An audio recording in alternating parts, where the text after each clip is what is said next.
নমস্কার বন্ধুরা, আমি সোনালি আর আপনাদের channel tour and garden blog. আজকে আপনাদের সাথে আরেকটি ভিডিও শেয়ার করে নিচ্ছি।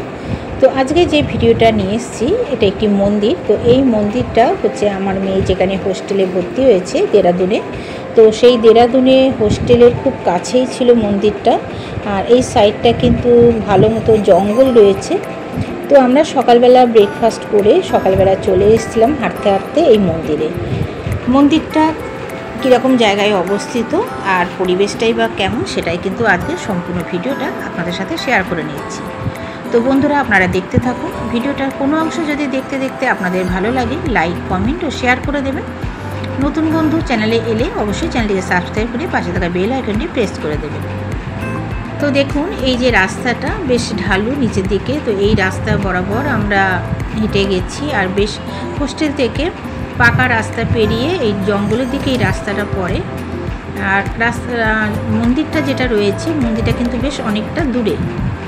তো আশেপাশে ছোট ছোট দুই একটা বাড়ি রয়েছে। যে সামনে যেমন দেখছেন এই একটা বাড়ি। আর এখানকার প্রত্যেকটা বাড়ির সামনে কিন্তু প্রচুর গাছপালা রয়েছে। ছোট হলেও সেই বাড়িগুলো কিন্তু বেশ সুন্দর সাজানো গোছানো। তবে এই জায়গাটায় খুব বেশি বাড়ি ছিল না, হাতে গোনা বড়জোর 3 থেকে 4টে। এই পাশটা ছিল পুরোটাই জঙ্গল। তো আমরা সবাই মিলে সকালবেলা ব্রেকফাস্টের সমানে দেখুন এই জায়গাটা দেখাচ্ছি। এখানটা কিন্তু জঙ্গল বেশ রয়েছে,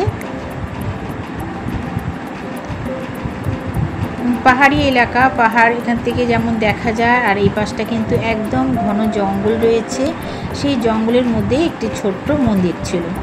তো হোস্টেলে যাওয়ার পর যখন আমরা শুনি যে এখানে মন্দির আছে, তো এটা দেখার জন্যই আমরা বেরিয়ে পড়লাম। তো বন্ধুরা, আমার সাথে সাথে আপনারাও চলুন, দেখে নেবেন।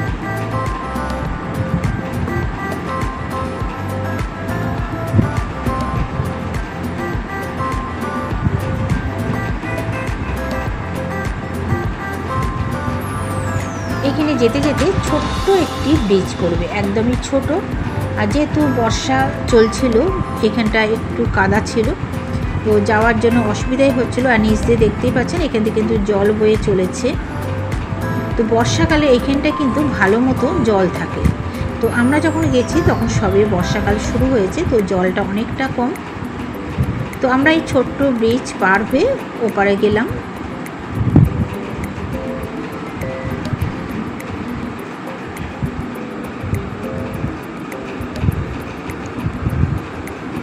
এই জায়গাটায় দেখতে পাচ্ছেন দুপাশে বেশ ঘন জঙ্গল।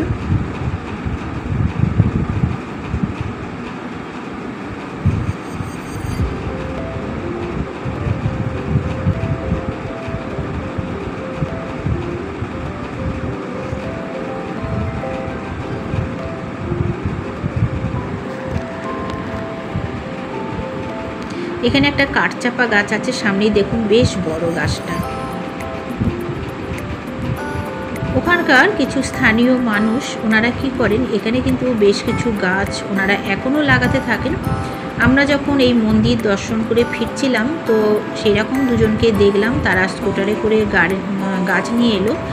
গাছ নিয়ে এসে এই যে জায়গাগুলো, এইখানে কিন্তু সাইডে ওনারা কোদাল সঙ্গে করে নিয়ে এসেছিলো, কোদাল দিয়ে খুঁড়ে ফল গাছ লাগাচ্ছিল। সেখানে ছিল পেয়ারা গাছ, আম গাছ, এইসব গাছগুলো ওনাদের দেখছিলাম লাগাতে।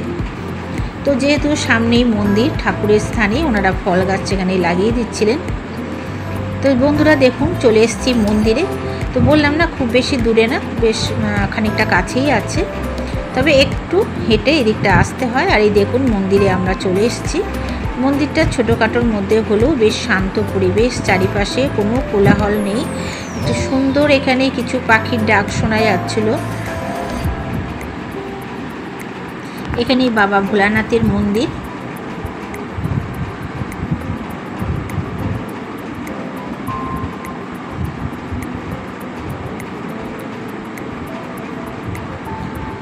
এই জায়গায় এসে বেশ কিছুক্ষণ কিন্তু শান্ত পরিবেশে সুন্দরভাবে কিছুটা সময় কাটানো যায়, ভীষণই ভালো লাগছিল। আর এই যে দেখুন দরজা খোলাই রয়েছে মন্দিরের। পুরোহিত একটু আগেই পুজো করে এখান থেকে গেছেন। আর এখানে এসে আমরা দর্শন করলাম। আমার সাথে যিনি ছিলেন আমার মেয়ের বান্ধবীর মা, উনি এখানে বাবা ভোলানাথের মাথায় জল ঢাললেন।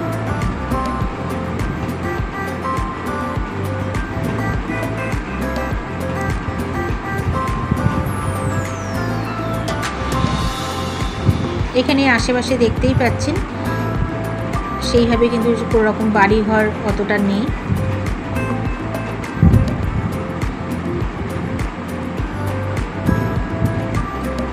তবে পরিবেশটা কিন্তু ভীষণ সুন্দর, ভীষণ ভালো লেগেছিলো এখানে কিছুক্ষণ থাকতে। আমরা এখানে দর্শন করে তারপরে আবার বেরিয়ে গিয়েছিলাম। এখানে দেখুন বসার জায়গাও আছে।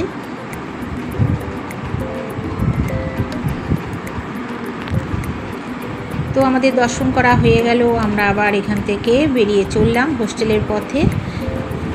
তো বন্ধুরা, আজকের ভিডিওটা ছোট্ট একটি ভিডিও শেয়ার করলাম। যদি ভালো লাগে আবারও বলছি লাইক শেয়ার কমেন্ট করে দেবেন। আর ওই যে দূরে দেখুন যে বলছিলাম গাছ লাগাচ্ছিলেন, ওই যে ওনারা দুজন কিন্তু এখানে গাছ লাগাতে এসেছিলেন। ফিরে আসবো আবার নতুন কোনো ভিডিও নিয়ে। সবাই খুব ভালো থাকবেন, সুস্থ থাকবেন।